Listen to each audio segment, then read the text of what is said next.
চেহারা, সম্পদ, শিক্ষা এইগুলো দিয়ে সাধারণত মানুষের বিচার করা যায় না। মানুষের বাহ্যিক অলংকার দিয়ে কখনো একটা মানুষের সত্যিকারভাবে বিচার করা অসম্ভব। একজন মানুষকে বিচার করতে হয় সব সময় তার কর্মকাণ্ড, তার চিন্তাভাবনা এবং তার যে পারিবারিক শিক্ষা এইগুলো দিয়েই একটা মানুষকে বিচার করা সম্ভব হয়। কারণ আপনার কর্মকাণ্ড আপনাকে নিয়ে কথা বলবে।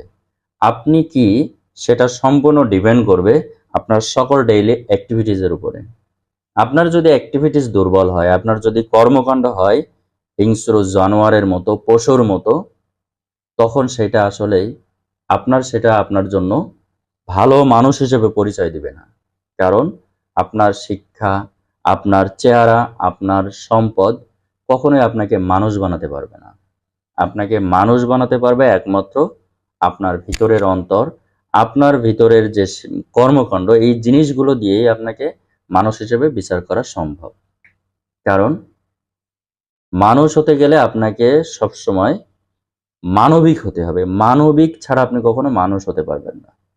যতই আপনার শিক্ষা, দীক্ষা, সম্পদ, চেহারা, বাহ্যিক আচরণ যেটাই হোক না কেন, আপনাকে সবসময় মানবিক হতে হবে।